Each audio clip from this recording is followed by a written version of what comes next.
Hoje eu fui mordido por um cachorro e ser mordido por um cachorro acabou me dando uma ideia para o vídeo que eu vou gravar para vocês aqui hoje. Então eu vou falar sobre fobia e hipnose, então fica aqui no vídeo comigo, depois da vinheta.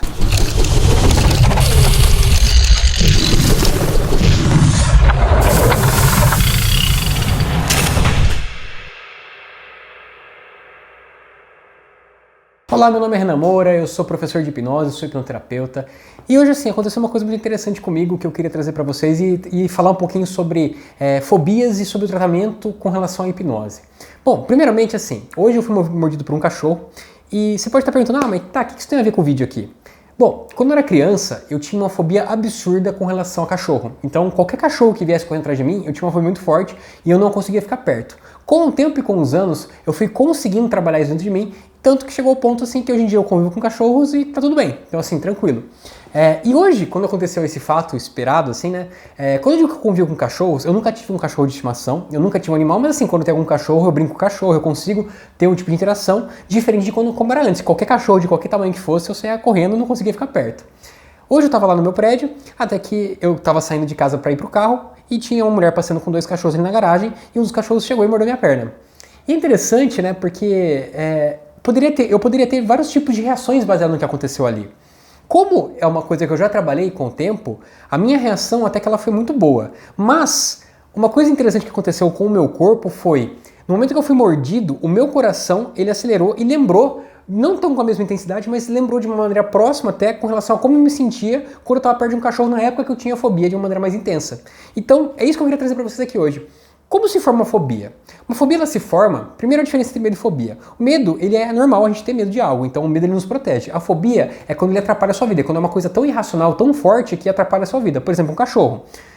Ter um medo de cachorro, se é um cachorro agressivo, um cachorro bravo, que você sabe que pode te machucar, é um medo até plausível. Agora, quando você está num lugar que tem cachorros teoricamente mansos, que não vão te fazer nenhum tipo de mal e você precisa estar naquele lugar, e você não consegue ficar naquele lugar, então você evita ficar naquele lugar, isso já se enquadraria como uma fobia.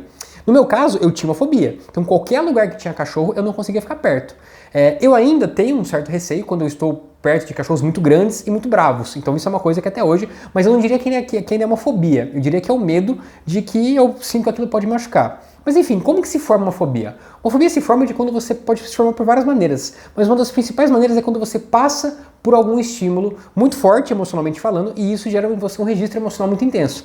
Ou seja, você passa por uma experiência emocional forte, o seu cérebro, por você estar passando por aquela experiência, o seu corpo ele tende a ficar mais estressado e aquela memória mais bem guardada. Por quê? Porque o seu corpo entende que, eu preciso preservar essa recordação, porque se acontecer de novo, eu preciso que ele saia daqui. Eu preciso acionar meu sistema de luta e fuga, eu preciso que ele saia correndo porque ele está sob perigo. Então essa é uma maneira. Mas existe também uma maneira de você aprender uma fobia, que é dependendo do ambiente que você está inserido. Então no meu caso, eu não necessariamente fui mordido por um cachorro quando eu era criança, mas a minha mãe ela sempre teve muito receio de cachorro. E muito por conta desse receio dela, eu acredito que a minha fobia se desenvolveu por conta disso. Então ela falava muito que cachorro era perigoso, que não podia ficar perto, etc. Então aos poucos eu fui desenvolvendo esse medo. E à medida que um cachorro, por exemplo, chegava perto de mim, que mesmo que eu fosse correndo para brincar, a sensação de ver ele correndo perto de mim já me dava pânico e eu saía correndo. Então isso, ao longo do tempo, foi intensificando o meu medo. Então sempre que um cachorro chegava perto de mim para brincar, talvez, que muitos cachorros eram pequenos, o meu cérebro ele já interpretava que aquilo era nocivo e aumentava meu medo. Então, os engramas que se formaram no meu cérebro, que o engrama é a parte física da nossa memória, eles começaram a se conectar de uma forma muito mais intensa. Então, eles começaram a ficar mais fortes. Então, numa situação que antes era só um tipo de cachorro, talvez um cachorro maior, um cachorro mais bravo, com um rosado mais bravo, começou a se intensificar com cachorros menores, até que qualquer cachorro que aparecesse na minha frente, eu tinha essa fobia. Então, esses engramas, eles se conectam e eles vão ficando cada vez mais fortes à medida que eles vão se conectando entre si, e vão ficando muito mais parrudos. Até que chega um ponto que, eu não consigo ficar perto de nenhum tipo de cachorro. E é claro, isso é uma fobia bem desenvolvida, mas existem formas de você trabalhar essas fobias. E a hipnose ela é uma ferramenta extremamente útil para trabalhar isso. Então, quando a gente fala de tratamento de hipnose para tratamento de fobia, sinceramente, eu considero a hipnose uma das abordagens mais rápidas para esse tipo de intervenção. Existem várias maneiras de você poder fazer uma intervenção disso, mas assim, o que eu queria falar mais nesse momento aqui desse vídeo seria técnicas expositivas. O que é uma técnica expositiva? É quando você expõe a pessoa ao estímulo aversivo. Ah, mas você vai pegar a pessoa e vai colocá-la de frente para um cachorro? Seria uma opção. Então, quando a gente pega, por exemplo, a TCC, a terapia cognitivo-comportamental, a gente faz muito esse tipo de terapia expositiva de você, suscetivamente, dessensibilizando o estímulo negativo. Então você vai acostumando a pessoa primeiro com um cachorrinho menor, depois com um pouco maior, e vai acostumando até que ela se torne apta a ficar de frente com aquilo, até que ela se convença que não é perigoso. Mas a hipnose, ela tem algo que é fantástico. A gente consegue trabalhar com a imaginação, com o lúdico. Então, como com a hipnose a gente consegue trazer esses sentimentos e emoções de uma maneira muito aflorada, e a gente consegue fazer essas visualizações imaginativas, é como se a gente fizesse um ensaio pré-enfrentar a fobia de verdade. Então, por exemplo, se eu for tratar uma pessoa com fobia de cachorro, eu vou fazer com a pessoa uma hipnose, eu vou fazer ela, uma das técnicas que eu posso utilizar é a dessensibilização sistemática, na qual eu vou aproximando a pessoa ao estímulo aversivo, ela vai se acostumando, não vai ser tudo mentalmente, mas a emoção é real, e é até que o ponto que a gente vai trazendo recursos para que ela consiga enfrentar aquilo. Então, com base nisso, isso é uma das formas que a gente consegue fazer ela enfrentar aquela fobia. Mas tem outras, por exemplo, a regressão. Já fiz vídeo sobre regressão no canal. Mas a regressão é uma técnica extremamente útil para tratar a fobia. Porque com a regressão, a gente consegue tanto trazer essa dessensibilização, que é basicamente você acostumar o corpo com o estímulo aversivo, quanto uma ressignificação, que é você pegar os traumas envoltos ao que aconteceu e você mudar o significado daquilo internamente. Ou seja, é como se você pegasse esses engramas que trazem essa memória de maneira muito intensa e muito viva e você adicionasse uma nova interpretação. Não é que a gente muda o que aconteceu, mas a gente muda a forma com que a pessoa consegue ver aquilo. E quando a gente faz isso de forma repetida, é como se fosse musculação. A gente está ensinando esses engramas a um novo caminho e com base nisso a pessoa começa a entender que tem recurso para lidar com aquilo. Ou seja, quando a gente faz todo esse remanejamento, o cérebro ele passa a perceber que a pessoa não precisa mais ser protegida, então existe um outro caminho.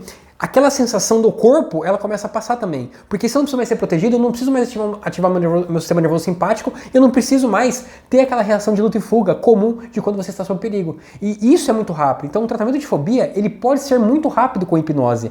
Eu já tratei vários casos de diversas fobias, avião, animais, cobra, fobia de claustrofobia, entre outras, fobia social também, timidez, assim, em excesso, quando vira uma fobia social. E a hipnose, ela se mostra uma ferramenta extremamente útil porque a gente consegue trazer de forma lúdica isso com a imaginação e com esses processos a gente consegue ter um resultado muito mais efetivo, muito mais rápido, porque a pessoa não precisa já direto para o campo de batalha, vamos falar assim, enfrentar aquilo na cara a cara. Então, é claro que ela vai precisar fazer isso também, mas a gente consegue antecipar isso e prepará-la para que ela possa depois fazer esse enfrentamento de uma maneira muito mais calma. Então, além do que você faz em terapia, uma coisa legal é fazer áudio de auto-hipnose para o seu paciente treinar em casa e depois disso, no momento que ele estiver pronto, ele começa esse enfrentamento num plano de ação que não precisa também ir para o extremo, mas pode começar de pouquinho em pouquinho, aonde ele vai superando cada momento com os recursos que vocês trabalharam em terapia. Então, realmente, a hipnose é uma ferramenta fantástica para se trabalhar traumas e eu trouxe esse tema aqui hoje porque eu fui mordido por um cachorro e porque eu consegui lidar com isso de uma forma até que muito agradável. Então, assim, não me remeteu de novo a voltar a entrar nessa fobia, porque já é uma coisa bem resolvida pra mim. É claro que eu sempre que eu estou na presença de um cachorro mais bravo ou maior, eu sempre vou ter aquele receio, mas é um receio que eu consigo conviver. É o que eu falo para meus pacientes, se você tem uma fobia específica, por exemplo, tem uma fobia de barata, etc. Não quer dizer que você tem que conviver com a barata,